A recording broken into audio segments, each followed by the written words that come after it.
तो आगे सब कर दें शुरू।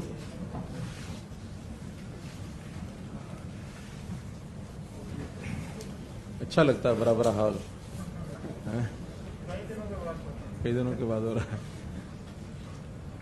लेकिन अगली 3 लाइनों में प्रोटोकॉल का ध्यान नहीं रखा जा रहा। कोविड प्रोटोकॉल पीछे ठीक है। मित्रों, आज की प्रेस वार्ता का मुख्य विषय करने से पहले 2 बिंदुओं पर अवश्य मैं अपनी बात रखूंगा। सबसे पहले तो कल ही प्रधानमंत्री जी ने जो घोषणाएं की हैं, विशेष तौर पर जो वैक्सीनेशन के संबंध में, कि अब जितनी भी वैक्सीनेशन है उसका 75% जो वैक्सीनेशन है वो भारत सरकार ही खरीदेगी, बाकी 25% को ही प्राइवेट के लिए छोड़ा जाएगा। और वो 75% भी अब स्टेट्स को फ्री ऑफ कॉस्ट दी जाएगी। और 21 तारीख से एक अभियान लेकर के और जो भी वैक्सीनेशन हैं सारे देश भर में वो पूरे जोरों से 21 जून से शुरू किया जाएगा। युवाओं का वैक्सीनेशन है, इसमें बच्चों वाला भी है क्या? 18 साल से वो अब है 18 से ऊपर का सबका वैक्सीनेशन अब ये फ्री सब कॉस्ट सभी स्टेट्स को दिया जाएगा। तो इसके लिए मैं देश के प्रधानमंत्री जी का बहुत आभार प्रकट करता हूं कि वैक्सीनेशन को इतना तरजीह देते हुए, इतना महत्व देते हुए उन्होंने एक महत्वपूर्ण घोषणा की है। और ऐसी दूसरी घोषणा है कि दीपावली तक सभी गरीब परिवारों को मुफ्त में राशन दिया जाएगा। ये एक 80 करोड़ लोगों को इसका लाभ होगा। ये एक दूसरा संकल्प प्रधानमंत्री जी ने लिया है ताकि देश का कोई भी गरीब व्यक्ति भूखा न सोए। कोविड के कारण से बहुत से परिवारों की आय के ऊपर थोड़ा असर तो पड़ा ही है, तो उस असर को समाप्त करने के लिए खास करके गरीब आदमी पर ज़्यादा असर पड़ता है, तो गरीब आदमी को अन्न जो है मुफ्त में दिया जाए, ऐसा एक दूसरा एक घोषणा का ये समाचार है। एक दूसरा विषय है कि अभी 2 दिन पहले नीति आयोग के उपाध्यक्ष डॉक्टर राजीव कुमार ने नीति आयोग की एक रिपोर्ट 2020 की रिपोर्ट ये घोषित की है। और उसमें हर एक स्टेट के अपने अपने जो 16 डेवलपमेंट गोल्स हैं, सस्टेनेबल डेवलपमेंट गोल्स, SDG जिनको कहते हैं, उसके अनुसार एक रैंकिंग दी जाती है। और उस रैंकिंग में सभी प्रदेशों का अलग अलग क्षेत्रों के हिसाब से कितना कितना उसमें उन्होंने वृद्धि की, कहाँ कहाँ थोड़ा बहुत जो पिछड़ जाते हैं पिछड़े का भी उल्लेख उसमें किया जाता है। और एक पैरामीटर है कि 65 मार्क्स से ऊपर वो कौन कौन से क्षेत्र हैं जिसमें उस प्रदेश ने एक प्रकार से एक अचीवमेंट अपनी की है। तो मैं आप लोगों को बताते हुए मुझे खुशी हो रही है कि जो मोस्ट परफॉर्मिंग स्टेट्स हैं, जिन्होंने ज़्यादा अपने आप को आगे बढ़ाया है, उसमें जो बड़े राज्य हैं उसमें हरियाणा का स्थान प्रथम आया है। क्योंकि अभी जो ग्रोथ है उसमें 57 अंक हमारे पिछले 2019 में थे, इस बार वो बढ़ करके 67 अंक हमारे हो गए हैं। 10 अंक बढ़ करके जो बड़ी स्टेट्स हैं उसमें प्रथम आए हैं। हाँ, छोटी स्टेट्स में मिजोरम एक स्टेट है जो हमसे 2 अंक आगे है, उन्होंने 12 अंक प्राप्त किए हैं। तो सभी स्टेट्स में देखा जाए तो हम नंबर 2 पर हैं, लेकिन बड़ी स्टेट्स में देखा जाए तो हम नंबर 1 पर हैं इन फास्ट ग्रोइंग स्टेट्स। तो ऐसा एक आंकड़ा भी आपके सामने मुझे रखना है। जहाँ तक सभी क्षेत्रों का विषय है तो 16 क्षेत्र उसमें हैं। एक क्षेत्र ऐसा है जो हमारे यहाँ लागू ही नहीं होता, नॉट एप्लीकेबल जिसको कहते हैं, लाइफ बिलो द वाटर। तो लाइफ बिलो द वाटर ये जो समुद्री राज्य हैं वहाँ लागू होता है, हमारे यहाँ लागू नहीं होता। बाकी 15 में 8 में हम 65% से ऊपर हो गए हैं, लेकिन 3 ऐसे हैं जिसमें हम पहले की परफॉर्मेंस में से दो ऐसे हैं जिनमें पहले की परफॉर्मेंस में से हम थोड़ा सा कम आए हैं। लेकिन अभी हम जो मध्यम दर्जे के बाकी 4 क्षेत्र हमारे हैं वो मध्यम दर्जे के हैं, उसमें भी हम कोशिश करेंगे अगली बार हम और आगे बढ़ें। एक क्षेत्र तो ऐसा है जिसमें हम प्रथम स्थान पर हैं, नंबर 1 पर हैं हम, अफोर्डेबल क्लीन एनर्जी। जो हमारी अफोर्डेबल क्लीन एनर्जी यानी ग्रीन एनर्जी इसको कहते हैं, इस पर हमने जितनी भी अचीवमेंट की है उस पर नीति आयोग ने हमें 100 में से 100 अंक दिए हैं, इसलिए हम प्रथम स्थान के ऊपर उसमें हैं। और क्लीन वाटर एंड सैनिटेशन, इसमें हम 80 मार्क्स पर हैं 100 में से। सस्टेनेबल सिटी, इसमें हम 81 मार्क्स पर हैं। तो ऐसे लगभग ये 3 क्षेत्र ऐसे हैं जहाँ 80 से अबव हम हैं।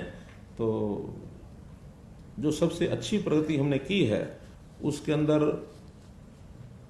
नो पॉवर्टी, इसमें हम 22 अंक हमने इसमें ज़्यादा लिए हैं।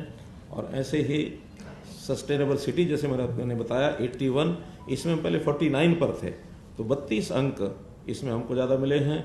सस्टेनेबल कंजम्पशन, यानी कंजम्पशन जो है स्थायित्व जिसमें आया है, फ्लोटिंग कम है, अर्थात कंजम्पशन पर्याप्त परमानेंट जो हो रही है, उसके अंदर भी 28 अंक हम बढ़े हैं। क्लाइमेट एक्शन में भी हम 17 अंक बढ़े हैं। जीरो हंगर, इसमें हम 15 अंक आगे बढ़े हैं। असमानता को समाप्त करना, अर्थात समानता की ओर जाना, गरीबी अमीरी को कम करना, उसका अंतर कम करना, इसमें हम 14 अंक बढ़े हैं। ये अलग अलग पैरामीटर उनके रहते हैं, तो उसमें हमें संतोष है कि हम ज़्यादातर क्षेत्रों के अंदर आगे बढ़े हैं। और जैसा मैंने बताया कि बड़े राज्यों में हमारा प्रथम स्थान आया है, इसके लिए मैं अपने सभी विभागों को, सभी हमारे सरकार के विभाग, हमारे ब्यूरोक्रेसी, हमारे कर्मचारी जो इन चीज़ों में अथक मेहनत करके, प्रयास करके इन चीज़ों को करते हैं, और साथ में जनता का सहयोग, क्योंकि बिना जनता के सहयोग के ये चीज़ें संभव होती नहीं हैं। तो इसमें सभी क्षेत्रों के लोगों को, चाहे वो व्यापारी हो, चाहे किसान हो, चाहे उद्योगपति हो, चाहे हमारा टूरिज्म हो, चाहे हमारे निर्माणकर्ता हो, ऐसे सब लोगों ने जो हरियाणा के लिए काम किया है, इनको सबको बहुत बहुत धन्यवाद करता हूँ, सबको मैं बधाई भी देता हूँ। तो ये 2 विषय तो मुझे आज के मुख्य विषय से पहले करने थे। अब आज का जो मुख्य विषय है, जिसके लिए पंचकुला को ही हमने चुना है आज की इस प्रेस कॉन्फ्रेंस के लिए, और वो विषय है पंचकुला जिले से जुड़ा हुआ। मेरा विषय शुरू करने से पहले एक निवेदन रहेगा कि चूँकि एक महत्वपूर्ण विषय आपके सामने मैं रख रहा हूँ, और बहुत ही सस्टेनेबल गोल को प्राप्त करने के लिए एक लंबी रेंज का एक पंचकुला जिले को लेकर के हमारी प्लानिंग योजना क्या है, वो आपके सामने रख रहा हूँ। तो मैं समझता हूँ उसी पर अपना ध्यान केंद्रित करके उसमें कुछ सुझाव हों, कुछ प्रश्न हों, कोई बात पूछनी हो, तो आज हम उसी पर सीमित रहेंगे। तो मैं समझता हूँ विषय को, जिस हेतु मैं इस विषय को आगे बढ़ाना चाहता हूँ, वो विषय ठीक से लोगों के सामने चला जाएगा। वरना विषय तो बहुत होते हैं, उस विषय में फिर कोरोना भी आ जाएगा, उसमें फिर बाकी विषय भी आएंगे, तो वो उसको हम अलग से जब भी कोई प्रेस कॉन्फ्रेंस करेंगे उसमें आपको बताएंगे। लेकिन आज के विषय को उस सीमा में अगर रखेंगे तो उसके विषय के साथ न्याय भी होगा। तो इसके लिए जो भूमिका के रूप में मैं रख रहा हूँ कि पंचकुला शहर जब इसकी आधारशिला एक प्रकार से रखी गई, जो पहली कार्य योजना इसकी बनी तो 1972 में बनी थी। आज से 48 साल पहले इस शहर की कल्पना की गई थी, आज़ादी के 6 साल के बाद। उस समय से पहले पंचकुला केवल छोटा शहर होता था, 5 स्कूल जिसमें चलती थी, तो उससे पहले इसका जो विकास जो है उस समय से शुरू हुआ। पहली जो इसकी विकास की योजना 1983 में शुरू की गई, और उस 1983 की योजना में सारे सेक्टर्स का, इनका विस्तार, उनको बाकी सारे को बढ़ाया गया। और इसमें इसकी जो परिधि में और क्षेत्र जो लाए गए, मनसा देवी परिसर ये 2000 में लाया गया, पिंजौर कालका का जो शहरी परिसर है, और ऐसे कोटविल्ला का जो शहरी परिसर है, वो भी सन 2000 में इसमें शामिल किया गया। तो इस प्रकार से इसको आगे बढ़ाया गया। अब दोबारा से जो नई योजना हमने बनानी शुरू की है, 2 साल पहले बनानी शुरू की थी, और इस योजना को अब कोई भी नाम हम दे सकते हैं कि 2018 में इसको हमने शुरू किया, और 2031 तक का गोल कि 12-13 वर्ष में इसका एक लेवल, ये हम एक अच्छे लेवल पर लेकर के आएँ। यानी हमको जैसे ध्यान में है कि ये ट्राई सिटी है, इसमें निश्चित रूप से चंडीगढ़ का तो बहुत पुराना एक अपना स्थान है, लेकिन बाद में ट्राई सिटी में अगला स्थान मोहाली का आता है। हम निश्चित रूप से मोहाली से पीछे हैं, तो मोहाली के बराबर हम खड़े हों, बाद में फिर चंडीगढ़ के बराबर हम जाएं, और बाद में उससे भी आगे अगर हम अपने प्रदेश के शहरों की बात करें तो आज पहले स्थान के ऊपर गुरुग्राम आता है हर दृष्टि से, चाहे विकास हो, चाहे पर कैपिटा इनकम हो, उद्योग हो। दूसरे स्थान पर आज भी फरीदाबाद आता है। तीसरे पर कई आते हैं, इसमें हम हिसार, रोहतक, पंचकुला, कालका, करनाल, ऐसे कई जिले ले सकते हैं। लेकिन अब हम पंचकुला को प्राथमिकता देते हुए इसको आगे बढ़ाना चाहते हैं। तो अभी हमने एक निर्णय किया है, जिस निर्णय की घोषणा मैं आज ही कर रहा हूँ, वो ये है कि जैसे हमने पहले 2 शहरों की डेवलपमेंट अथॉरिटीज़ बनाई हैं। सबसे पहले Gurugram metropolitan development authority GMDA बनाया, बाद में Faridabad metropolitan development authority FMDA बनाया, और आज मैं घोषणा करता हूं कि पंचकुला मेट्रोपॉलिटन डेवलपमेंट अथॉरिटी क्या बनेगा, PMDA। तो GMDA, FMDA, PMDA आज तीसरी डेवलपमेंट अथॉरिटी की घोषणा कर रहे हैं, ताकि एक इंटीग्रेटेड डेवलपमेंट प्लान इसका बन सके।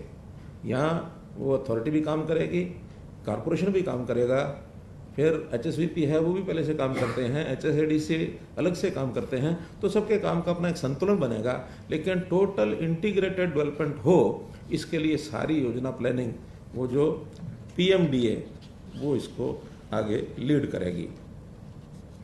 यहाँ डेवलपमेंट के नाते चाहे औद्योगिक केंद्र हो, औद्योगिक केंद्र हो, खास करके जैसे बरवाला का एक औद्योगिक केंद्र, ये हमने तय किया है कि उसके अंदर और उसका विकास किया जाए, उसकी सारी योजना आपके सामने आएगी। मेडिकल हब ये बनाया जाए, जिसमें हॉस्पिटल्स भी हों, मेडिकल एजुकेशन भी हो, फार्मेसी भी हो, पैरामेडिक्स की ट्रेनिंग भी हो, नर्सिंग की ट्रेनिंग भी हो, तो ऐसा मेडिकल हब इसको बनाया जाए। एजुकेशन हब, शिक्षा के नाते यहाँ बहुत स्कोप है। अभी कॉलेजेस उतने ज़्यादा तो नहीं हैं, संख्या भी कम है, लेकिन स्कूल्स अपने आप में यहाँ पर्याप्त हैं। स्कूलों में कमी अभी नहीं है, चाहे वो प्राइमरी स्कूल हैं, चाहे सेकेंडरी स्कूल हैं, मिडिल स्कूल हैं, गवर्नमेंट स्कूल हैं, प्राइवेट स्कूल हैं, सब तरह के हैं। लेकिन इसको एजुकेशन हब में हायर एजुकेशन के नाते और इसको बढ़ाया जाए, इस ओर हम काम कर रहे हैं। इसी प्रकार टेक्निकल एजुकेशन, इसको भी और बढ़ाया जाएगा। स्किलिंग के नाते से भी इसको और हम बढ़ाएंगे, ताकि स्किल्ड हमारा जो यूथ है उसको जॉब, उसको एम्प्लॉयमेंट मिल सके, और वो यहाँ की इकोनॉमिक एक्टिविटीज़ को और आगे बढ़ा सके। इसी प्रकार पर्यटन के रूप में भी पंचकुला को कैसे देश के मानचित्र पर लाया जाए, इसके लिए भी हम लोग योजनाएं बना रहे हैं। क्योंकि ये ऐसा स्थान है जो प्रकृति की गोद में कहना चाहिए, हिमाचल का, जिसको बिल्कुल एंट्री गेटवे ये हिमाचल का है। उत्तराखंड भी नज़दीक लगता है, पंजाब भी यहाँ नज़दीक है, हरियाणा के लोग हैं ही हैं, चंडीगढ़ भी है, ट्राई सिटी का एक केंद्र है। तो पर्यटन के नाते से इसको एक केंद्र के रूप में ये विकसित किया जाए।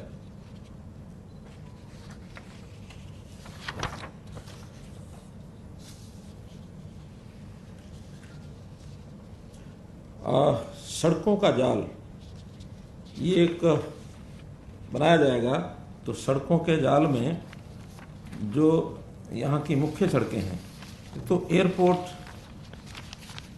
को पंचकुला के साथ जोड़ा जाए, इसके लिए एक हाईवे का पूरी DPR बन गई है। उसके लिए घग्गर के लिए पुल निर्माणाधीन है। बाकी भी कुछ एरिया उसमें पंजाब के अंदर आता है, कुछ हरियाणा का है। नेशनल हाईवे के जिम्मे वो है, तो नेशनल हाईवे अथॉरिटी एक चौड़ा 4 लेन का, 4 लेन है, 6 लेन है रोड जो है, हाँ, वो एयरपोर्ट के साथ जोड़ करके बहुत जल्दी इसका काम ये पूरा होगा। ऐसे ही टूरिज्म के नाते से मोरनी का क्षेत्र बड़ा महत्वपूर्ण है। तो मोरनी के अंदर की जो सड़कों का जाल है उसको मजबूत किया जाए। मोरनी से चंडी मंदिर होते हुए और मांदना हो करके और आगे फिर मोरनी से टिकरताल और वहाँ से रायपुरानी, ये सड़क का एक चौड़ाकरण करते हुए, कहीं एक सिंगल रोड है तो कहीं डबल रोड भी है। यहाँ से मांदना तक 2 जगह से मिलेगा, एक पिंजौर साइड से मिलेगा और एक पंचकुला साइड नाडा साहब के सामने से जो सड़क जा रही है इसका भी चौड़ाकरण होगा, ताकि इधर डबल रोड जाए। ऐसे ही मोरनी और मोरनी के बाद टिकरताल से भी 2 सड़कें रायपुरानी तक जाकर के मिलेंगी, तो उस क्षेत्र को भी उसमें और चौड़ा किया जाएगा। चंडीगढ़ के इर्द गिर्द एक रिंग रोड, इसका भी डीपीआर बन गई है, सब क्लियर हो गया है, पीडब्ल्यूडी बीएंडआर को वो दे दिया गया है। तो जितना पोर्शन हरियाणा में है वो उसमें पीडब्ल्यूडी बनाएगा, और कुछ क्षेत्र उसके अंदर चंडीगढ़ का और पंजाब का ये भी आता है, उसको बनाया जाएगा।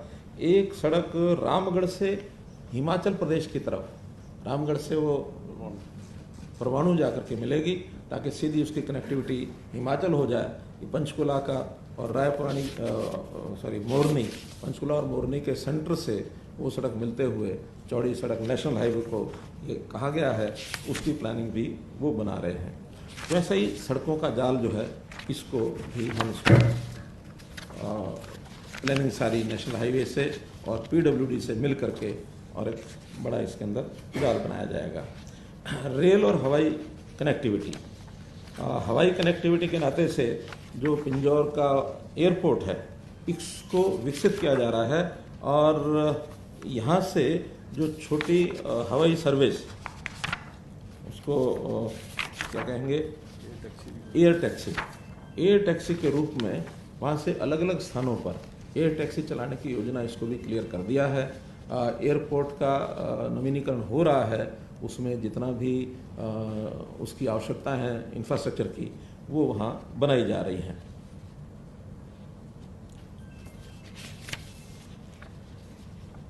यहाँ के विकास में जो टाउन कंट्री प्लानिंग की स्कीमें थी, उसमें जो शुल्क था, चार्जेस थे, वो बहुत हैवी थे।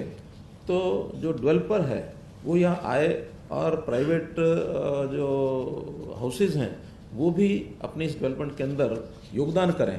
तो यहाँ जब हमने तुलना की तो वो काफ़ी रेट्स मोहाली की तुलना में ज़्यादा थे। हमने उसको रिवाइज़ किया है, और पिछले साल रिवाइज़ करने के बाद लगभग 1/3 ईडीसी और आईडीसी के ये रेट हमने किए हैं। जैसे उदाहरण के रूप में आवासीय कॉलोनी कोई हो तो वो पर एकड़ जो 1,24,00,000 था, उसको सिर्फ 43 लाख रुपया कर दिया है। रेजिडेंशियल ग्रुप हाउसिंग 3,46,00,000 की जगह सिर्फ 1,17,00,000 कर दिया है। ऐसे ही वाणिज्यिक कॉलोनी यानी कमर्शियल कॉलोनी 5,88,00,000 रुपये था, उसको 1,52,00,000 रुपये पर एकड़ कर दिया है। तो लगभग सबके 1/3, चाहे उद्योग लगाने की बात है, वेयर हाउसिंग की बात है, इंस्टीट्यूशनल है, मैरिज प्लेस, बैंकेट हॉल।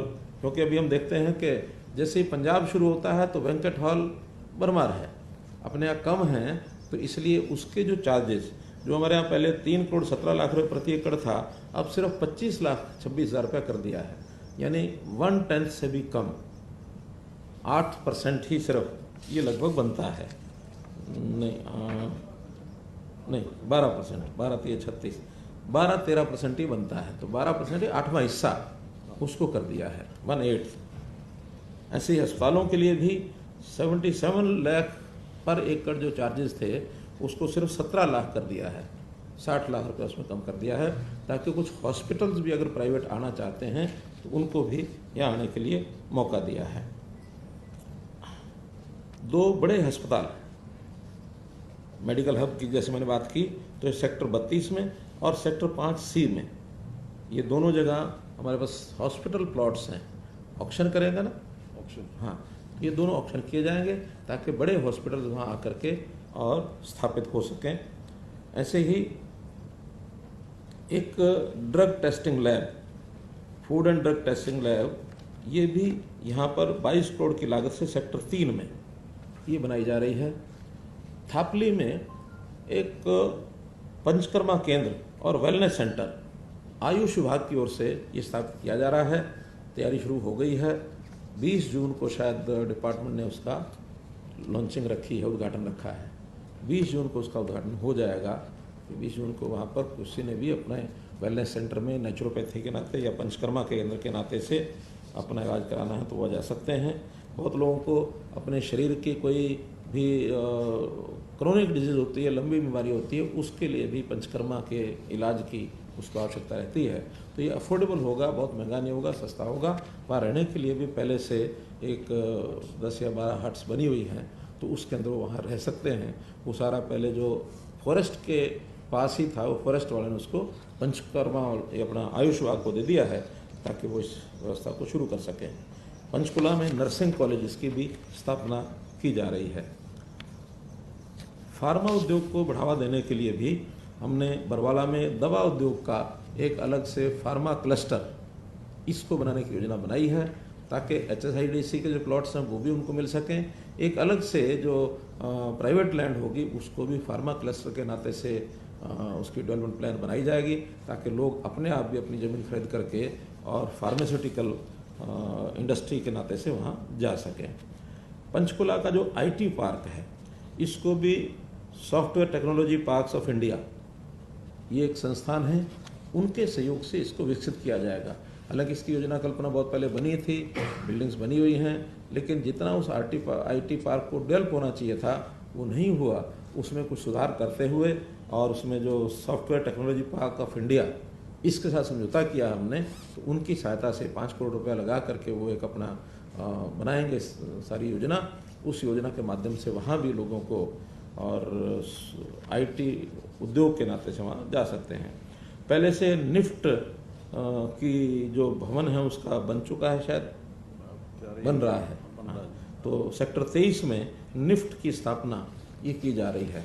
उसमें भी पूरे देश भर से, हरियाणा से भी होंगे, बाहर से भी होंगे, तो ऐसे विद्यार्थी फैशन टेक्नोलॉजी के नाते से और उसमें आकर के शिक्षा प्राप्त कर सकेंगे। पिंजौर हवाई पट्टी एयर टैक्सी सेवा मैंने बताई दी है, अगर शुरू होती है तो ये फिर बाद में हिंडन एयरपोर्ट, शिमला एयरपोर्ट, धर्मशाला, कुल्लू मनाली, ऐसे सारे जितने टूरिस्ट प्लेसेस हैं वहाँ तक ये एयर टैक्सी की सर्विस ये दी जाएगी। मोरनी और टिकरताल यहाँ के जो टूरिज्म के स्थान हैं उनको यातायात के लिए, जैसे मैंने सड़कें बताई हैं, ये सब 4 लेन सड़कें ये बनाई जाएंगी। पंचकुला, मांदना, मोरनी, टिकरताल, रायपुरानी, रामगढ़ से हिमाचल प्रदेश, तो ये सब सड़कों का विषय बताया मैंने। एक जहाँ HMT पहले एक उद्योग होता था, उसकी जगह अब हमने 60 एकड़ भूमि पर, वो जगह हरियाणा सरकार ने ले ली है, तो 60 एकड़ भूमि पर वहाँ फिल्म सिटी इसका निर्माण भी किया जा रहा है। तो ये हमारा फिल्म सिटी निर्माण पब्लिक हेल्थ कौन करा, ये टूरिज्म कौन करा, DPR यानी पब्लिक रिलेशन डिपार्टमेंट, ये इसकी DPR बनवाएगा और फिर उसको जो फिल्म निर्माता जो लोग हैं उनको ऑफर किया जाएगा। और स्टूडियोज़, क्योंकि उनकी मांग है कि यहाँ बहुत बड़े स्टूडियो उनको नहीं चाहिए, उनको छोटे इन हाउस स्टूडियो यहाँ चाहिए। बड़े स्टूडियोज़ क्योंकि वो पहाड़ी क्षेत्र हिमाचल साथ लगता है, तो उनको यहाँ सफलता का ये एक बड़ा कारण होगा कि अपनी शूटिंग आदि के लिए हिमाचल के जितने भी रमणीक स्थान हैं वो उनको शूटिंग के लिए नज़दीक मिल जाएंगे। तो इसलिए एक बहुत अच्छा, एक छोटा ही क्यों ना हो, एक फिल्म सिटी का निर्माण ये होगा। मोरनी में पैराग्लाइडिंग, इसका सारे जो एक्सपेरिमेंटल जो लेवल है उसका पार हो चुका है। वहाँ पर पैराग्लाइडिंग करके देखी जा चुकी है। जिन टीम ने जिन्हें पैराग्लाइडिंग करानी है उन्होंने ट्रेनिंग भी ले ली है और अब 20 जून को यहाँ पैराग्लाइडिंग ये शुरू हो जाएगी और उसका भी उस दिन शुरुआत होगी। तो ऐसे ही पर्वतारोहण पर जैसे ट्रैकिंग रूट्स होते हैं, तो ऐसे ट्रैकिंग रूट्स ये हमने तय किए हैं ताकि उन ट्रैकिंग रूट्स पर जो है वो युवा जो है वो आसानी से अपना ट्रैकिंग करके और एक अभ्यास अपना कर सकते हैं। और उस ट्रैकिंग रूट को भी 20 जून को, 20 जून को हम शुरू कर रहे हैं। 10 रूट्स अभी तय किए हैं, लेकिन ये सिंगल डे रूट होंगे। अभी इसके बाद हम लोग स्टे की, फार्म स्टे, होम स्टे, ये एक पॉलिसी बनाएंगे ताकि 2 डेज ऐसा प्रोग्राम होगा तो फिर वहाँ रात्रि को स्टे करने के लिए होम स्टे पॉलिसी बनेगी। वहाँ के लोगों का 1 कमरा 2 कमरे जितने बना करके वो टूरिज्म डिपार्टमेंट को देना चाहेंगे वो देंगे और उसमें वो बुकिंग कर सकेंगे। बुकिंग करके वहाँ पर रात्रि स्टे होगा तो फिर 2 दिन का ये ट्रैकिंग रूट का भी प्रावधान वहाँ किया जाएगा। और एक वहाँ रात्रि रुकने के लिए इस होम स्टे के अलावा farm stay policy, farm house पर वहाँ उनको टेंटिंग वगैरह की व्यवस्था बना के दी जाएगी, शौचालय और वो सारी आवश्यक सुविधाएं ये दे दी जाएंगी। बाकी उनकी टेंटिंग के हिसाब से वो जा करके रुक सकें, ऐसी एक व्यवस्था भी दी जाएगी।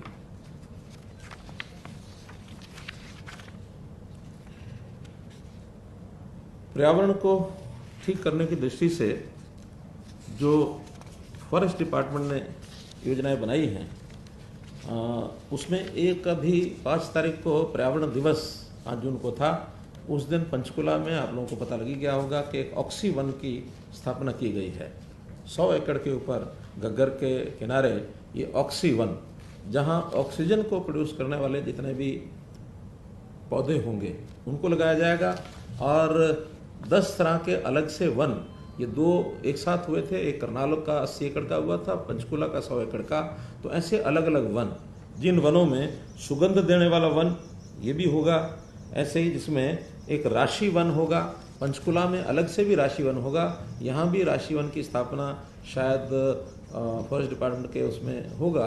नक्षत्र वन है, ऐसे ही जो साधना वन है जहाँ ऋषि मुनि साधना करते हैं। इस प्रकार के 8-10 प्रकार के वन ये बनेंगे। वहाँ एक लाइब्रेरी भी होगी। लोग भ्रमण करने के लिए वहाँ जाते हैं तो उनको सुविधाएं वहाँ पर जितनी आवश्यक हैं, क्योंकि 100 एकड़ बहुत बड़ा एक एरिया है, उसके अंदर लोगों के भ्रमण करने के लिए ट्रैकिंग रूट्स भी उसके अंदर बनाए जाएंगे, ताकि पंचकुला के लोगों को एक अच्छा एक स्थान घूमने के लिए मिल सके।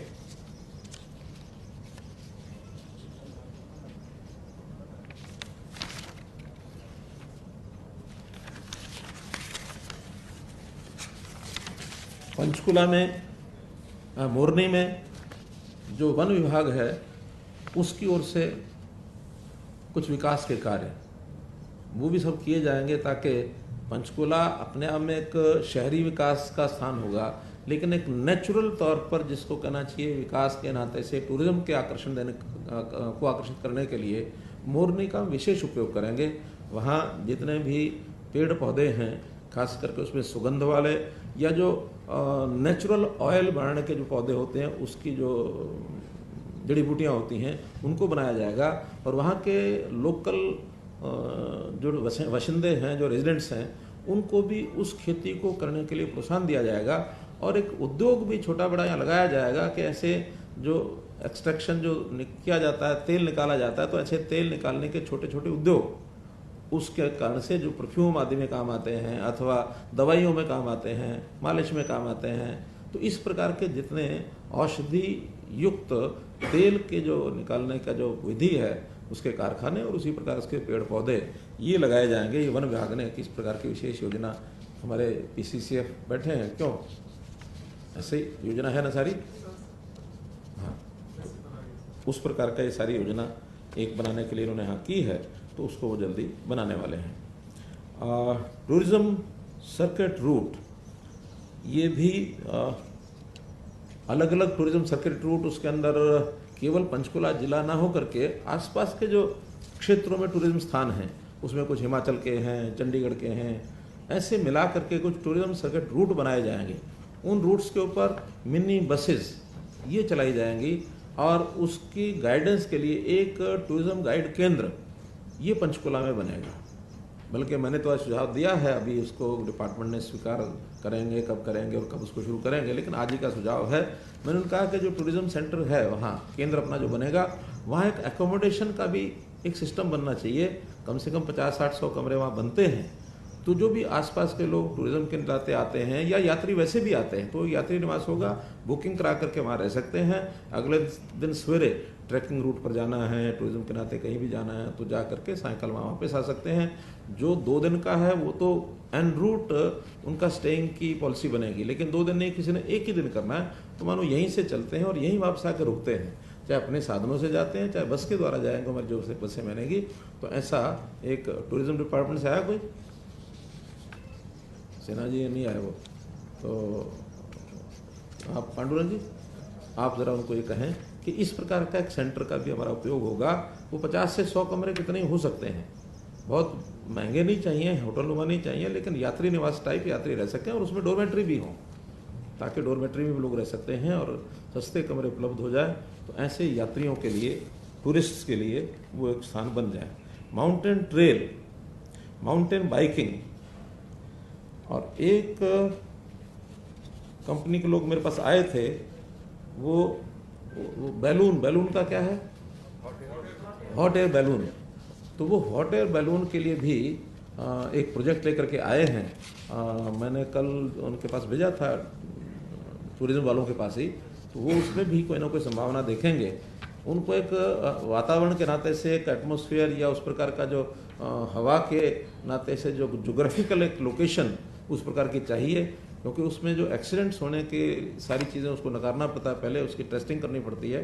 तो वो सारा भी, चाहे ये हॉट एयर बैलून हो या फिर जो हमारा ये जो शुरू हो रहा है पैराग्लाइडिंग, इस सब में सुरक्षा का एक बहुत बड़ा महत्वपूर्ण पहलू है, उसको हम ध्यान रखेंगे। इंश्योर्ड यात्राएं होंगी, ये इंश्योर्ड प्रोग्राम होंगे, तो इंश्योरेंस कंपनियों से भी वो सारी बातचीत हो चुकी है।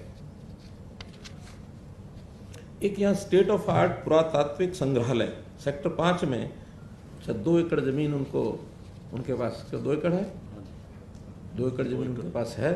तो वो 2 एकड़ में एक बड़ा संग्रहालय, जो हरियाणा के पुरातत्व अवशेष या जो भी संग्रहालय में ऐसी रखने लायक चीज़ें जो टूरिस्ट को आकर्षित कर सकें, ऐसी चीज़ों का एक बड़ा, एक गौरवशाली इतिहास को अवगत कराने के लिए, और हम वो बनाएंगे।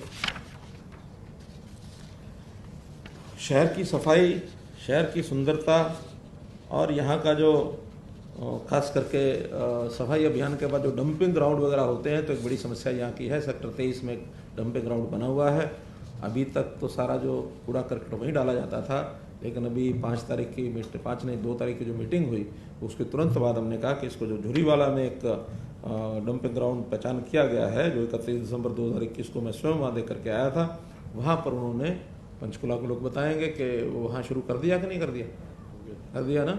अब डंपिंग ग्राउंड यहाँ ना डाल करके और सीधा वहीं झुरीवाला में डालेंगे, और यहाँ इसको प्रोसेस करके कितना जल्दी इसको साफ़ कर सकते हैं, या प्रोसेस करके यहीं पर उसका कहीं काम आ सकता हो, किसी ग्राउंड फिलिंग में, या कई बार खड्डे फिलिंग करना होता है उसमें, तो ऐसा उसका उपयोग करके, और नहीं तो फिर प्रोसेसिंग करके उसको भी झुरीवाला में उसमें डालना चाहिए।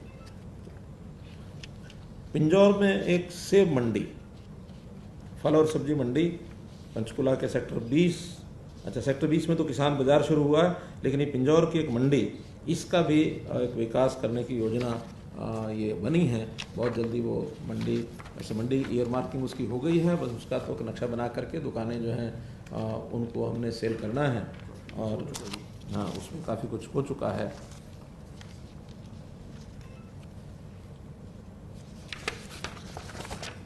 अब ये इतना बड़ा सारा विषय जो आपके सामने मैंने रखा है, इसमें मुझे लगता तो है कि सारी चीज़ें आ गई होंगी, फिर भी मेरे पास जो डाटा थापली आ गया इसके अंदर, ट्रैकिंग रूट्स आ गए,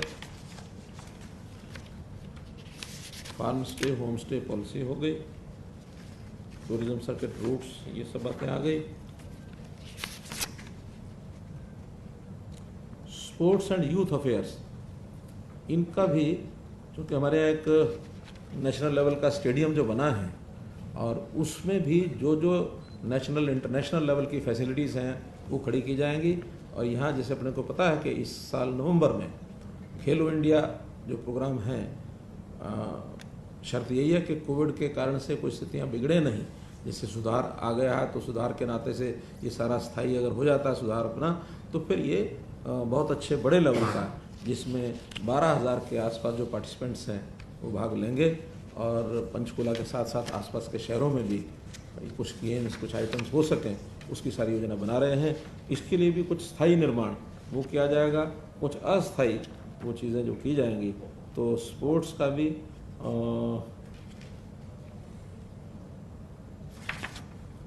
प्रमोट करने का एक कारण किया गया है। हॉट बैलून की बात आ गई,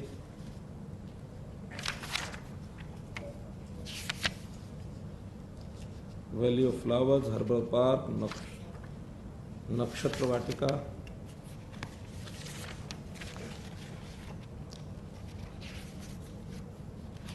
सुगंधी oil, pharmaceutical park, IT park. एक मीटिंग हमने कराई थी, उसमें जो एजेंडे में आइटम थे, मैंने कहा कोई रह ना गया हो आपको बताने में, पंचकुला के इन सारे कामों को आम जनता को भी पता रहे, और स्वाभाविक है विभाग भी जब तक उनके ऊपर कोई मॉरल प्रेशर ना हो तब तक आगे बढ़ने में थोड़ा कठिनाई आती है। तो इसको भी दूर करने के लिए हमने दो बातें तय की हैं। एक तो इस सारे को आईईसी के माध्यम से ज़्यादा से ज़्यादा प्रचारित किया जाए, ज़्यादा से ज़्यादा लोगों को पता लगे, वो चाहे हरियाणा के हों, चाहे पंजाब के हों, चंडीगढ़ के हों, हिमाचल के हों, दिल्ली के हों, सब लोगों को इसकी जानकारी मिले। इसकी योजना हमारा पब्लिक रिलेशन डिपार्टमेंट बना रहा है। एक विषय और, मैं जो भी डिपार्टमेंट शायद टाउन कंट्री प्लानिंग इसको संभालेगा या अर्बन बांट करके अर्बन लोकल बॉडीज़ और टाउन कंट्री ले सकते हैं, कि पूरा एक मैप पूरे ज़िले का कि किस जगह पर क्या क्या सारे काम हैं जो चल रहे हैं या हमारी प्लानिंग में चलने वाले हैं, तो उनकी लोकेशन दिखाते हुए एक बड़ा मैप बना करके कम से कम 30 से 40 जगह पर इसके होर्डिंग्स लगाए जाएं, और उन होर्डिंग्स पर बताया जाए कि भी कौन सी चीज़ इनमें से कंप्लीटेड है, कौन सी इन प्रोग्रेस है, कौन सी आगे प्लानिंग में है, प्लानिंग में वो लॉन्च होगी तो कब होगी, उसकी कंप्लीशन डेट उसकी क्या होगी, ये चीज़ें बताते हुए और कम से कम 50 जगह पर इसको लगा देंगे तो जनता को भी पता रहेगा, जिस विभाग ने करना है उसको भी पता रहेगा, उसके ऊपर एक प्रेशर भी रहेगा कि मुझे इस डेट को कमिटमेंट है, मेरी पब्लिक से भी है, मीडिया से भी है, सरकार में तो है ही है। तो ये मैप्स भी कितने दिनों में लग सकते हैं पांडुरंग जी? विदिन वीक मैप लग जाएंगे। 20 से पहले लगवा दो ये, क्योंकि 20 तारीख को कुछ चीज़ों का लॉन्चिंग होने वाला है। 20 की जो लॉन्चिंग हो जाए और इसको फिर रेगुलरली चेंज भी करते रहना, पेंटिंग से कराओ, जो चीज़ आज इन प्रोग्रेस है जैसे भी कंप्लीट हो जाए तो वहाँ पेंटिंग से उनके ऊपर जा करके बदल दें, वो सारे चेंज ना करने पड़े तो उसको बदल दें कि कंप्लीटेड। और जो आगे फ्यूचर के लिए अनाउंसमेंट होना है, जिस दिन वो प्रोग्रेस में आ जाए उस दिन इन प्रोग्रेस, लोगों को भी पता रहे कि हाँ ये चीज़ें चेंज हो रही हैं, तो ये सारे भी इस प्रकार से किए जाए। तो इस प्रकार से मित्रों एक वर्ल्ड क्लास एकेडमिक, इकोनॉमिक और सारा प्रोग्रेस पंचकुला की हो और पंचकुला हमारा मैप पर आ जाए, और हम इस प्रकार के योजना इस प्रकार की बनाएंगे कि बहुत जल्दी पंचकुला भी लोगों के आकर्षण का केंद्र बने। फिर आज तो हरियाणा का विकसित शहर ये माना जाता है गुरुग्राम या फरीदाबाद, बाद में पंचकुला का नाम इसमें जल्दी जुड़े। बहुत जल्दी ऐसी योजना हम हिसार के भी लाने वाले हैं, करनाल के भी लाने वाले हैं, रोहतक के भी लाने वाले हैं।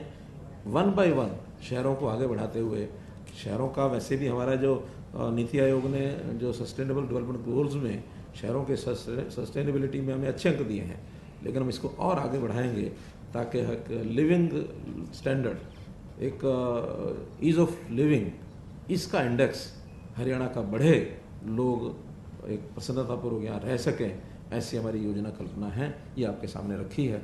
इस विषय के संदर्भ में कोई आपका सुझाव हो, कोई प्रश्न हो, एक एक करके। हाँ चलिए यहीं से शुरू कर दो। हाँ धरणी जी। सर जैसे पायलट के लिए ट्रेनिंग सेंटर की क्या स्थिति है, वो यथावत जारी है या नहीं है? ऐसा मेरा जहाँ तक ध्यान है, पायलट का तो हमने करनाल में किया है, पिंजौर में है शुरू करने का, कोई यहाँ डिपार्टमेंट का कोई आदमी बैठा नहीं, पहले चल रही थी। अभी नई योजना में करनाल में तो एक शुरू करने जा रहे हैं। एयर टैक्सी की बात, एयर टैक्सी तो अलग विषय है, पायलट की ट्रेनिंग, हाँ पायलट की ट्रेनिंग का प्रोजेक्ट अभी यहाँ शायद नहीं है, पहले कभी हुई होगी। अब उसको करनाल के अंदर सारा उसकी योजना, ट्रेनिंग, कुछ नए एयरक्राफ्ट छोटे ट्रेनिंग वाले वो लिए जा रहे हैं, तो करनाल में इसको शुरू करेंगे। यहाँ तो एयर टैक्स की सर्विस को चालू करेंगे। सिंह साहब, आपने एक बड़ी अच्छी जानकारी दी कि नीति आयोग ने हमारी जो भी रैंकिंग करी है उसके अंदर हरियाणा किसी एक स्थान जो बड़े राज्यों में फर्स्ट आया है।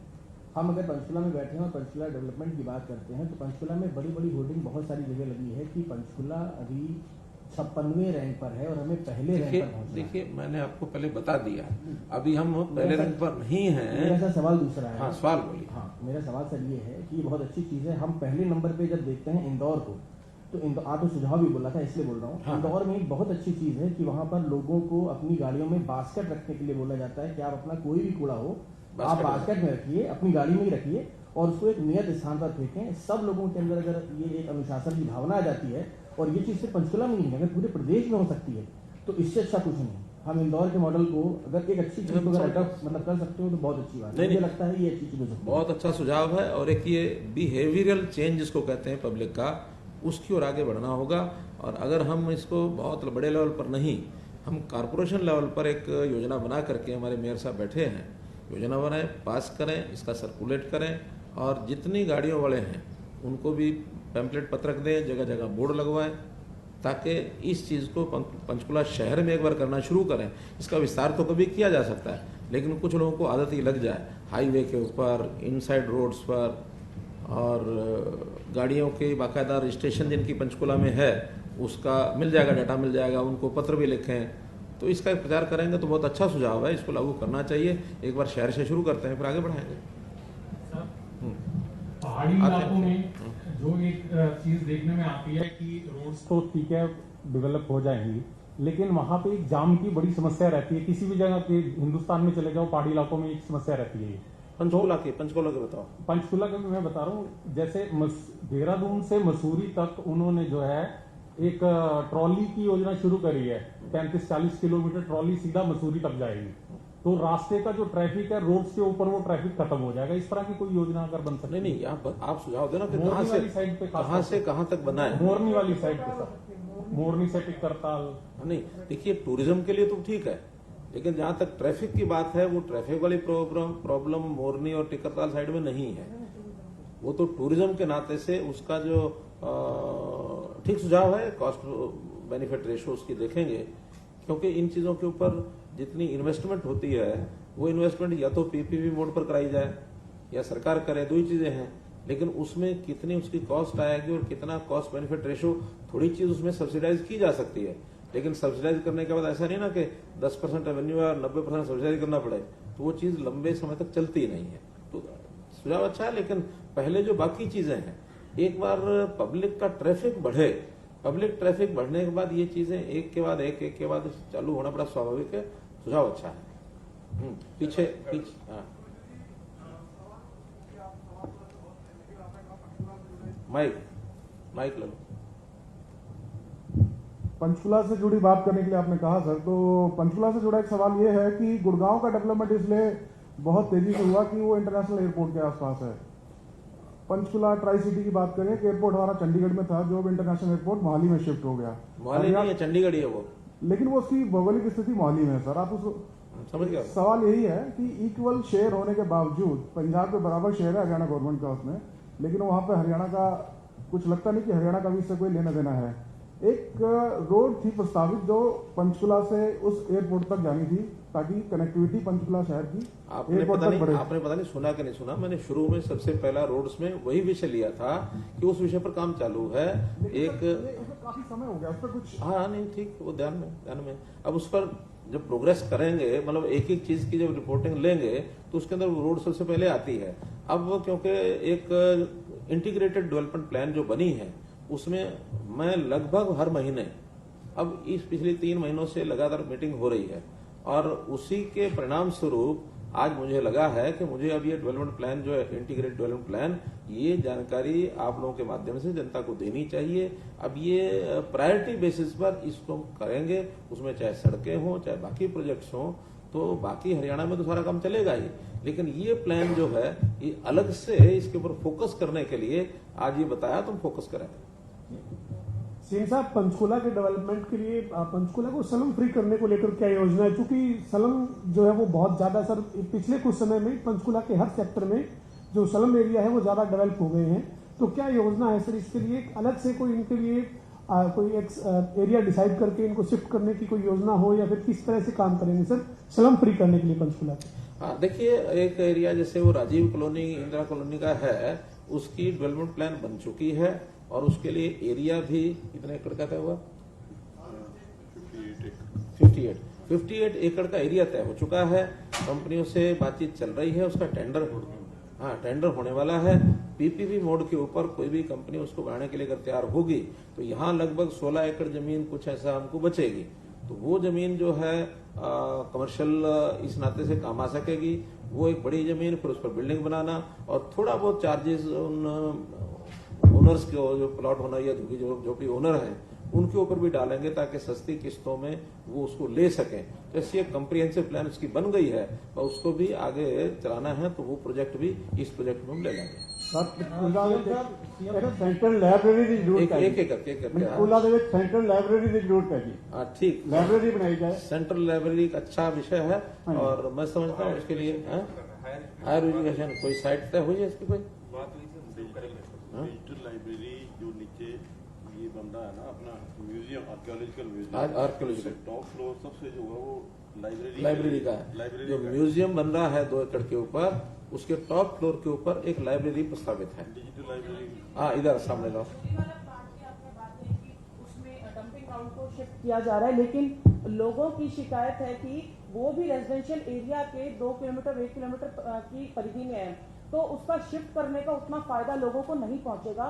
और विभिन्न जो नेता हैं और स्थानीय लोग, रेजिडेंट वेलफेयर एसोसिएशन, उन्होंने भी उसको और कहीं दूर शिफ्ट करने की मांग की है। दूसरी बात, अभी आपने मोरनी में डेवलपमेंट की बात की टूरिज्म के पर्पज के दृष्टिकोण से। अभी पिछले दिनों जब तूफान आया, केवल एक रात के कुछ घंटे के तूफान के बाद वहां 72 घंटों तक ना पानी ना बिजली आया। ना केवल वहां बल्कि पंचकुला के करीब 70 गांव ऐसे थे जहां पर 2 दिन तक पानी और बिजली बहाल नहीं हो सकी। क्या इस तरफ भी देखने की जरूरत नहीं है? क्योंकि अब आने वाले समय में जब मानसून आएगा तो इस तरह की तेज हवाएं, तूफान बार बार आएंगे। सिर्फ कुछ घंटों के तूफान से वहां 3-3 दिन तक लोग अस्त व्यस्त रहते हैं, उनके पास ना पानी होता है ना बिजली होती है। ठीक है, 2 विषय आपने, पहला है झुरीवाला का एरिया। देखिए, ये तो विस्तार जब होता है सारी चीजों का तो धीरे धीरे आप कहीं भी बना लें तो विस्तार के नाते वहां भी कुछ न कुछ विकास होगा, वहां भी लोग पहुंचेंगे, वहां बिल्डिंग बनेगी, सब कुछ होगा। कोई एरिया ऐसा सेपरेट बहुत बड़ा एरिया कहीं मिलेगा, ऐसा कहीं नहीं मिलेगा। अब जिस ढंग से हम सारा इंटीग्रेटेड प्लान सोच रहे हैं तो हम कितना ही दूर बनाए, वहां भी आखिर डेवलपमेंट तो हमारी होनी ही है। आज नहीं होनी तो 2 साल बाद होनी है, 5 साल बाद होनी है। इसलिए इन चीजों की समस्या दूरी नहीं है। इन चीजों को समस्या का हल तो यह है कि वो इस टाइप के प्रोजेक्ट बनाए जाएं ताकि उस वेस्ट को साथ साथ प्रोसेसिंग की जाए और साथ साथ उसको समाप्त किया जाए। उसकी जो मिट्टी है या उसका जो खाद है उसका उपयोग करके और वहां से बाहर निकाला जाए। जगह जगह पर हम इसके लिए एनर्जी प्रोड्यूसिंग प्रोजेक्ट्स ये भी ला रहे हैं ताकि इस वेस्ट में से एनर्जी बनाई जाए, बिजली बनाई जाए या उसका खाद बनाया जाए। ये प्रोजेक्ट कई जगह चालू हो चुके हैं और उसी हिसाब से यहाँ पर कोई ना कोई टेंडर लगा करके बाद में इसका कोई आया तो नहीं, ऐसा भी एनर्जी प्रोड्यूसिंग तो नहीं आया ना। सोनीपत का आ चुका है। सोनीपत में जितना भी वेस्ट इकट्ठा होता है वो एनर्जी के अंदर प्रोड्यूस होगा। ऐसे ही फरीदाबाद गुड़गांव का मिला करके बंदवाड़ी एक स्थान है, वहां भी एनर्जी प्रोड्यूसिंग सेंटर बन रहा है। तो ऐसे सब जगह पर क्योंकि आज वेस्ट निकलना ये बड़ा स्वाभाविक है, निकलेगा। जैसे जैसे आबादी बढ़ेगी वेस्ट को डालने की जगह और कोई मिलेगी नहीं, तो इसको कंज्यूमेबल आइटम बना करके इसका उपयोग करना ये उसका रास्ता है। दूसरा आपने कहा नेचुरल कैलामिटी। देखिए, नेचुरल कैलामिटी जो होती है, चाहे वो अंदर तूफान आए, बरसात आए, कुछ भी आए, वो हमारे कंट्रोल में तो होता नहीं है। उसमें कब कहाँ कितना लॉस होगा कुछ पता नहीं होता। इतना ही है कि चीजों को शुरू में जो अनुमानित चीजें हैं उसका ध्यान रखा जाए और अनुमानित चीज होने के बाद भी अगर एक्स्ट्राऑर्डिनरी कोई चीज आती है उस समय उसको तुरंत उसको ठीक किया जाए। क्योंकि जिस दिन ये आंधी पेड़ आए हैं सब, न केवल यहाँ बल्कि प्रदेश में बहुत जगह पर कहीं पेड़ उखड़ गए, कहीं बिजली के खंभे गिर गए, कहीं बिजली अगर कट हुई है तो फिर पानी क्या उसके असर जाता है। इसका तो इतना ही है कि एक सफिशिएंट टाइम के लिए उसकी स्टोरेज, पानी की समस्या मोरनी पर बहुत है। हमने भी उस दिन भी जब ये हमारी मीटिंग हुई थी उसके अंदर ये चलाया था कि पानी का प्रबंध मोरनी की पहाड़ी पर हम कैसे कर सकते हैं। इसके लिए एक ड्रेन है, नाला है जो हिमाचल और हरियाणा के बीच में है, क्या नाम उसका, जो मैंने बताया था कि इसके बीच में जो ड्रेन नाला है जिसकी सहमति हमको हिमाचल से भी पंजाब से भी, क्योंकि इंटरस्टेट प्रोजेक्ट होते हैं, जब 2 स्टेट्स के बीच में कोई नाला आता है वो इंटरस्टेट होता है और उसका पानी आगे गगर में जाता है। इसलिए इंटरस्टेट मामला होने के नाते से उसको प्रोजेक्ट को हम ले रहे हैं ताकि उस पानी का वहां डैम हम बना करके कम से कम पीने के पानी की व्यवस्था मोरनी पर प्राप्त कर सके। ये अंडर कंसिडरेशन है।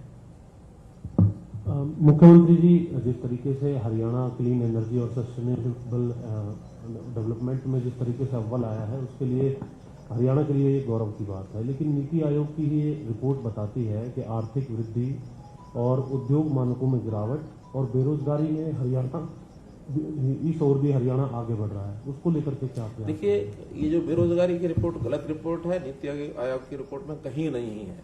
ये जिस बात की, हालांकि मैंने कहा था विषय उधर ले जाए तो कई तरफ चला जाएगा, लेकिन आपने पूछा है तो एक CMIE ऐसी एक संस्था है, वो संस्था एक मैगजीन छापती है और वो बदकिस्मती से कह सकता हूं मैं कि उसका बोर्ड ऑफ डायरेक्टर्स है, जो उसका मैनेजमेंट है, उसके अंदर कुछ विपक्षी दलों के लोग, सक्रिय लोग उसमें लगे हुए हैं, तो कुछ स्टेट्स को बदनाम करने के लिए उस प्रकार की रिपोर्ट छापते रहते हैं।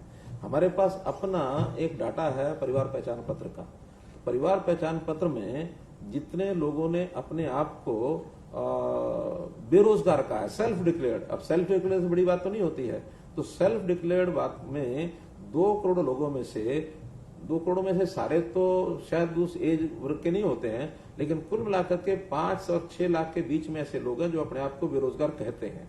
लेकिन वो बेरोजगार भी उसमें 2 से 2.5% ऐसे होते हैं जो बेरोजगार क्यों होते हैं, वो शिफ्ट चेंज ओवर जो छूटी 2 महीने बाद लगेगी, वो 2 महीने में बेरोजगारी हो जाएगा, 2 महीने बाद फिर काम लगेगा। तो ऐसे चेंजिंग जो पॉपुलेशन है ये बहुत होती है, ये 2 से 2.5% होती है। कोई ये कहे कि किसी सर्वे में 2 से 2.5% से कम बेरोजगारी आ जाए तो इसका मतलब वो सर्वे ही गलत है, आता ही आता है। कुछ लोग चेंज ओवर में होते हैं, आज ग्रेजुएशन कर ली, आगे उसने पढ़ाई तो कर नहीं रहा, नौकरी मिलने में या काम मिलने में 6 महीने लग गए, तो वो भी उस 2-2.5% में आता है। इसलिए मैं कहता हूं 5 से 6% बेरोजगारी तो हो सकती है, वो भी कोरोना के कारण से बहुत बड़ा प्रभाव पड़ता है। लेकिन कहीं भी ये जो आंकड़े दिए जाते हैं 35%, 40%, 45%, अगर 35-40% का मतलब हो जाता है आधे के लगभग 1/3 से ज्यादा लोग बेरोजगार हो गए। हमारे पास तो इससे बेरोजगार लोगों की लाइन लगी हुई नहीं है। लेकिन बेरोजगार कौन अपने आप को कहता है, कौन नहीं कहता, इस पर बहुत कुछ डिपेंड करता है। एक आदमी एक छोटी नौकरी करता है, उसको बड़ी नौकरी चाहिए, तो अगर आप पूछेंगे वो भी कहेगा जी कुछ नहीं, मैं तो वेला हूं जी, मैं तो कुछ नहीं करता हूं। लेकिन जब उसकी सारे जांच पड़ताल की जाती है तो रोजगार होता है। रोजगार में सेटिस्फेक्शन लेवल किसका कितना है ये डिपेंड्स। इसलिए बिल्कुल गलत है कि रोजगार जो है, बेरोजगारी इतनी होगी इतनी होगी। मैं मानता हूं 5 से 6% बेरोजगारी होगी, जिसमें 2 से 2.5% तो मैंने बताया कि ये टर्नओवर फेज होता है। 2-2.5% किन्हीं कारणों से अब धीरे धीरे जैसे भी आगे नौकरियां, सरकार सबको सरकारी नौकरी नहीं मिल सकती, ये हमने बहुत बार कहा है। सरकारी नौकरी में कुल जो हमारी पॉपुलेशन है उसमें से 3 से 4 लाख लोग सरकार के कामों के साथ जुड़े हुए हैं। और पॉपुलेशन अगर हम 18 से लेके 60 तक टोटल पॉपुलेशन भी 50% भी मान लें तो 50% का मतलब ये है कि लगभग 1.5 करोड़ 50% होगी। उस 1.5 करोड़ में 3 से 4 लाख की सरकारी नौकरी लगती है, बाकी सबको अपना अपने काम में लगना होता है। तो उसके लिए हम कोशिश करते हैं कि उनको काम के अवसर पर्याप्त मिले। स्किल डेवलपमेंट है, ट्रेनिंग्स हैं, अपने पैतृक उनके काम हैं, ये सारे काम है उसमें लोग लगते हैं। सर एक सवाल थोड़ा और बेहतर समझने के लिए कि जो योजनाएं आपने बताई 2031 के मास्टर प्लान, कौन बोल रहा है? सर इधर सर ये जो योजनाएं हैं 2031 के आसपास तक का मास्टर प्लान, समझ में आता है कि बहुत लंबा प्लान है। हाल फिलहाल में कौन सी ऐसी योजनाएं हैं जिस पर सरकार पहले से काम करती रही हो, 2 साल में, 3 साल में पूरी हो जाएंगी? इसी से जुड़ा सवाल है, आपने कुछ और शहरों का नाम दिया कि इसी तर्ज पे हम वहां भी शुरू करने वाले हैं। इसके खत्म होने के बाद शुरू होगा या फिर इनके साथ ही उसकी भी घोषणा जल्दी सी सरकार में होगी? नहीं, वो तो हर स्थान के अपने अपने पैरेलल सिस्टम है, वहाँ के फाइनेंस, वहाँ का बजट, वो सारा बनेगा। लेकिन अभी हमने प्रायोरिटी पर इसको लिया है, वो बहुत जल्दी कब होंगे इसके लिए कोई आज टाइमलाइन नहीं है।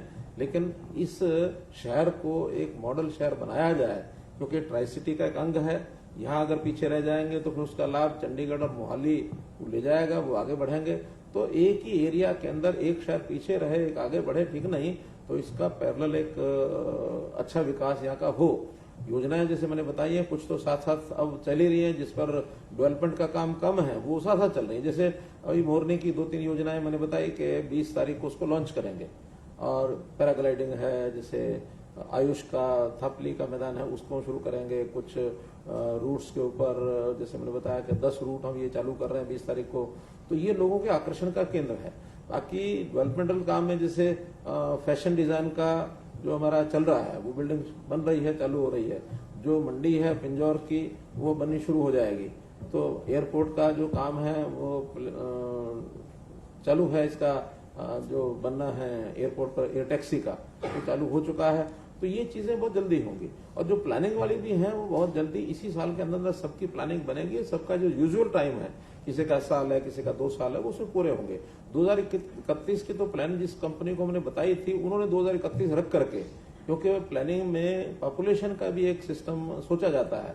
आज की पॉपुलेशन अगर हम देखते हैं ये अपना कालका, पिंजौर, पंचूला, बरवाला, ये पूरा जिला, इसकी पॉपुलेशन बहुत मुश्किल से 6-7 लाख होगी। लेकिन उस समय 2031 में इसको 18 लाख या 17 लाख मान करके, अब 15 होगी, 17 होगी, एक अनुमान होते हैं, लेकिन 15-17 लाख पॉपुलेशन मान करके और इसके डेवलपमेंट के आगे गोल्स तय किए जा रहे हैं।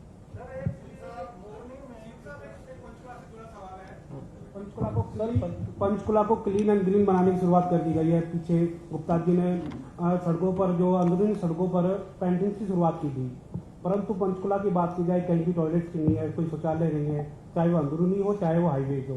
तो क्या इसके लिए भी कोई प्लानिंग है? नहीं है तो इसको बनाना चाहिए। हमारे मेयर साहब बैठे हैं, शायद जितने टॉयलेट पंचकूला में है शायद ही कहीं पे। सर मोरनी के लिए बात हो रही है, मोरनी के लिए बात हो रही है बार बार जो है, लेकिन अगर आज भी मोरनी की बात करें तो वहाँ पे पेट्रोल पंप नहीं है, बैंक सिर्फ एक है, वो भी मतलब बैंकिंग की व्यवस्था ये है कि अगर बैंक बंद हो जाता है तो लोगों को पैसे निकालने में भी परेशानी होती है। अगर हम टूरिज्म हम बनाए तो नहीं, देखिए अभी तो जितनी आज जो स्थिति है, आज वहाँ की पॉपुलेशन, आज कोई टूरिज्म अभी नहीं है। टूरिज्म के नाम से आज इस समय तो एक रेस्ट हाउस है, टूरिज्म के नाम से टिकर ताल में थोड़ा बहुत तो लोग जाते आते हैं। यानी जो आज है, मैं कहता हूँ इससे तो कई गुना हमको आगे बढ़ाना है टूरिज्म का। और जब टूरिज्म का विषय बनता है तो साथ साथ ये कमर्शियल एक्टिविटीज अपने आप शुरू हो जाती हैं। बैंक भी अगर वहां चलते हैं तो बैंक में कितना फुटफॉल होगा, कितने लोग वहां पैसे का लेन देन करेंगे, बैंक उस हिसाब से खुलते हैं। सर पेट्रोल पंप भी नहीं है आज की तारीख में। पेट्रोल पंप नहीं है तो पेट्रोल पंप एक आध होना चाहिए, लेकिन एक भी नहीं है क्या? बिल्कुल भी नहीं सर, एक भी पेट्रोल पंप नहीं है वहाँ पे। मांदना में बता होते तो नहीं था, बोर्ड नहीं, किराना भी तो गलत है, होना चाहिए। तो इसका जल्दी कोई ना कोई प्रबंध करेंगे। अगर और कोई संस्था प्राइवेट ज्यादा खोलते हैं, नहीं कोई प्राइवेट आएगा तो हम अपना सरकारी टूरिज्म के नाते या किसी और संस्था के नाते ये भी जरा एक नोट कर लें कि एक पेट्रोल पंप की व्यवस्था वहां जरूर होनी चाहिए। मैं मानता हूँ इस बात को। हेलो एक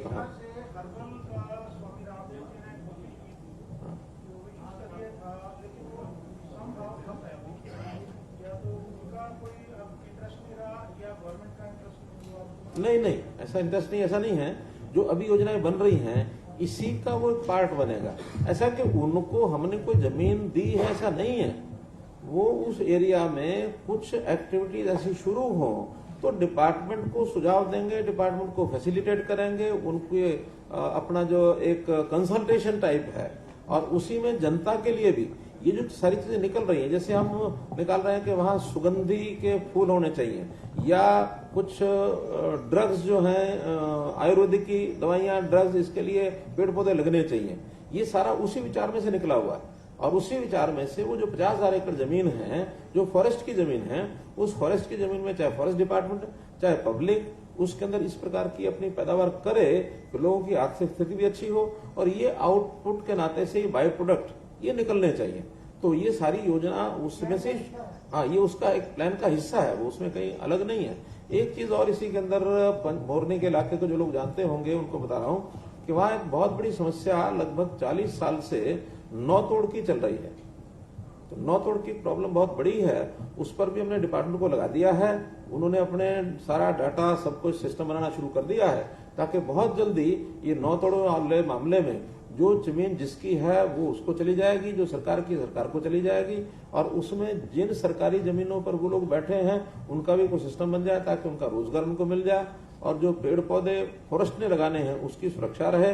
तो एक ये जो है तो बड़ा लीगल मैटर, लेकिन फिर भी डिपार्टमेंट उसको सुलझाने के लिए लगा है, और मैं समझता हूँ बहुत जल्दी साल 6 महीने में उस समस्या को हम हल करेंगे।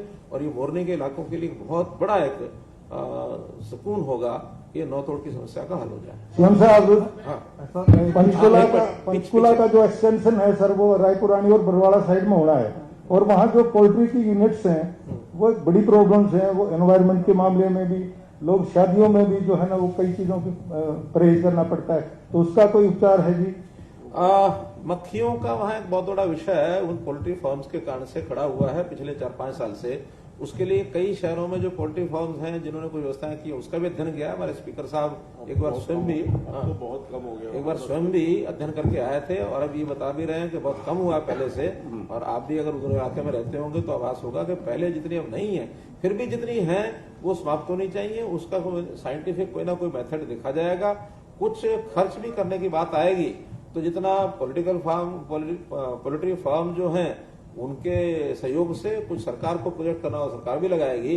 लेकिन ये समस्या है वास्तव में। इस समस्या को अगर हम विकास करेंगे तो उस समस्या को हमको दूर करना ही होगा, अन्यथा लोगों का जो विश्वास है वो बनेगा नहीं।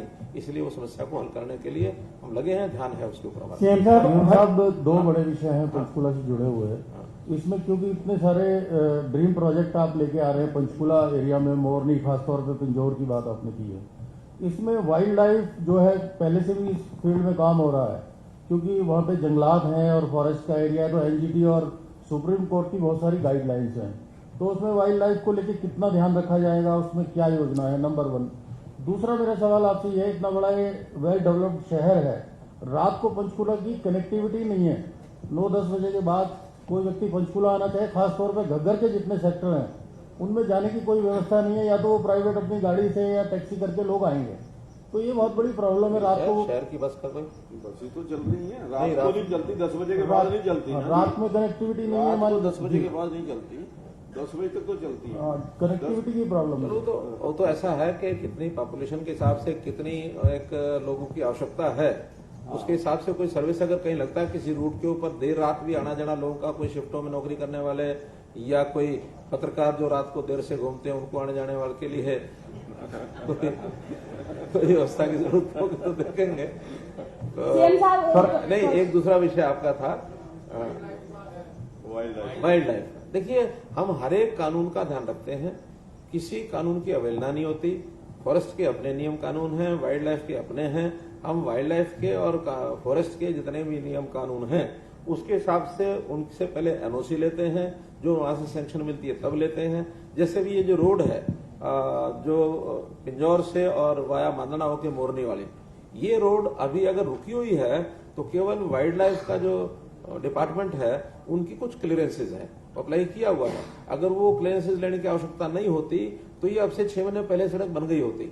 अब उसमें हमारे फॉरेस्ट डिपार्टमेंट के लोग लगे हैं, क्योंकि यहाँ की जो हमारा डिपार्टमेंट है वो सेंट्रल डिपार्टमेंट का भी थोड़ा सा, ये थोड़े सख्त टाइप के डिपार्टमेंट है, थोड़े नरम भी होते हैं, थोड़े सख्त भी होते हैं। तो ये फॉरेस्ट और वाइल्ड लाइफ वाले ये थोड़ा सख्त मजबूत डिपार्टमेंट है, तो इनसे काम कराना भी उतना ही कठिन होता है, चाहे सरकार को कराना पड़ता तब भी कठिन होता है। सीएम साहब, मोरनी से जुड़ा बार बार मुद्दा जो है वो उठ रहा है, तो मेरे सवाल है कि एक तो मोरनी में आपने गर्ल्स कॉलेज बनाने की बात, नहीं बोल कौन रहा है अभी सर इधर, अच्छा बोल रही हैं। सर आपने कुछ साल पहले मोरनी में गर्ल्स कॉलेज बनाने की बात उठी थी, तो वो अभी तक कोई कार्य नहीं देखा गया। और दूसरी बात ये है कि जेबटी का एक हॉस्टल वहाँ पे बना हुआ है बिल्डिंग, लेकिन वो अभी खाली पड़ी हुई है, वो किसी काम की नहीं है वहाँ पे, तो उसके लिए क्या विचार है? देखिए, उसका एक अध्ययन कराया था, क्योंकि वहाँ बच्चों की संख्या बहुत कम है, तो कॉलेज के लोगों ने फिजिबिलिटी से इनकार इसलिए कर दिया कि वहाँ अगर मानो खोलते भी है तो 20-30 बच्चे ही अगर आएंगे तो 20-30 बच्चों से कॉलेज चलता नहीं है। हमने फिर भी उनको कहा कि एक क्लास जो है, जो पहले बिल्डिंग बनी हुई है उन्हीं को शुरू कर दें, और जो सीनियर सेकेंडरी स्कूल के जो प्राध्यापक हैं, ऐसे बहुत लोग हैं जो कॉलेज की क्लासेस को पढ़ा सकते हैं। तो एक मिला जुला एक मॉडल वहाँ के लिए सोचा है। बहुत जल्दी 1 या 2 क्लासेस शुरू होंगी, फिर वहाँ के जो बच्चे हैं वो पढ़ने के लिए आगे बढ़ते हैं तो वहाँ पर कॉलेज खोला जा सकता है। नहीं तो उनको हमने ट्रांसपोर्ट फैसिलिटी ये सब बच्चों को दी है। ट्रांसपोर्ट फैसिलिटी तो मिली हुई है ना, वहाँ जो कॉलेज की बच्चियां आती हैं, लड़के आते हैं। हाँ सर, बस की तो है। हाँ, क्योंकि जहाँ दूर स्थान है और वहाँ संख्या नहीं है, वहाँ ट्रांसपोर्ट फैसिलिटी न केवल मोरनी में, पूरे प्रदेश में। सर लेकिन वो बिल्डिंग जो है वो कम से कम 8-10 साल से ऐसी ही खड़ी है, वहाँ पे कोई हॉस्टल मतलब पहले बना था। उस बिल्डिंग का उपयोग देखते हैं कैसे हो सकता है, विचार करते हैं। जरा ये लिख लें, डीसी साहब आएगा नहीं, बैठे हैं ना, कहाँ है? जरा ये जो चीजें हैं, नए सुझाव आ रहे हैं और जो नई चीजें हैं, सीएम साहब, हेलो, ये कोरोना सर कोरोना के चलते इसके बाद इधर आएंगे सदा जी बैठे बाद। हाँ। सर, कोरोना के चलते पूरे विश्व का पर्यटन जो है प्रभावित हुआ है। आप इधर आ जाओ, ये माइक बोले इधर आ जाओ। हरियाणा का भी हुआ है उधर वो सरदार जी। हाँ। सर, कोरोना के चलते पूरी दुनिया का पर्यटन प्रभावित हुआ, हरियाणा का भी हुआ। जो मोरनी में आप और पंचकुला जिले के लिए कर रहे हैं वो काफी अच्छा है। पूरे प्रदेश के लिए किसी तरीके की योजना है टूरिज्म को और बढ़ाने के लिए? अगले किसी प्रेस कॉन्फ्रेंस में ये विषय रखेंगे। आप आज अभी पंचकुला सर, राम रहीम से आप धीरे धीरे उंगली पकड़ के पकड़ रहे हो। सर, राम रहीम से जुड़ा सवाल है कि उनकी सेहत के बारे में स्पष्टीकरण करें कि पहले पॉजिटिव बताया गया था फिर नेगेटिव, और हनी पीस को अभी पंचकुला में आ गया। सर, एक आपका सवाल उठ रहे हैं सर, जिस तरह से आज हम चूंकि पंचकुला की बात कर रहे हैं और ट्राई सिटी के अन्य 2 शहरों से भी इसे कंपेयर कर रहे हैं, जो पब्लिक शेयरिंग साइकिल का प्रोजेक्ट था वो तो हमने पंचकुला में दे दिया, लेकिन साइकिल ट्रैक्स की सुविधा अब भी हम नहीं दे पाए, क्योंकि पिछले अगर लॉकडाउन में 1 साल की बात करें तो साइकिलिंग की ओर लोगों का रुझान कई गुना बढ़ा है। और ऑफ रोडिंग के लिए अगर हम सिटी से बाहर की बात करें तो लोग मोरनी, थापली और कई सारे ऐसे नेचुरल सीनिक ब्यूटी के स्पॉट्स हैं जहां वाटर स्पॉट्स भी है, वहां भी जाते हैं ऑफ रोडिंग के लिए भी। तो सर, इस तरह जो साइकिल ट्रैक्स खस्ता स्थिति में सिटी में है वो, और जो हम 4 लेन या बाहर टूरिज्म के लिए बना रहे वहां भी साइकिल ट्रैक्स के लिए ऐसी कुछ ये जो नॉन मोटराइज्ड रोड जो बनानी थी हमारी, साइकिल ट्रैक जो बनाना था, उसको प्रोजेक्ट तो 2 महीने पहले शुरू हो चुका है और काफी हद तक वो बन भी चुका है। 2-3 महीने में पूरा हो जाएगा। जहां तक ये साइकिल का प्रोजेक्ट है जो ये सबसे पहले हमने शुरू किया है, चंडीगढ़ में तो बाद में आया ये। पंचकुला की बात करें, सेम साहब पंचकुला की बात करें, प्रोजेक्ट्स तो बहुत सरकार लेके आती है। एक थीम पार्क है मोरनी में, बहुत साल पहले वो हॉरर पार्क काफी बच्चों को लुभाता था, लेकिन उसको बाद में दोबारा कभी नहीं देखा गया। दूसरा पॉइंट है कौशल्या डैम, जिसको बनाने का मुख्य मंत्र था कि कौशल्या डैम के आसपास उसमें बोटिंग वगैरह करवाई जाएगी, पर्यटन को बढ़ाया जाएगा। तीसरा प्रश्न मेरा है कि ओलंपिक भवन हमारे यहाँ है, उसकी देखरेख बहुत नगण्य तौर पे इस समय देखा जाए तो उसकी देखरेख नहीं हो रही है जी।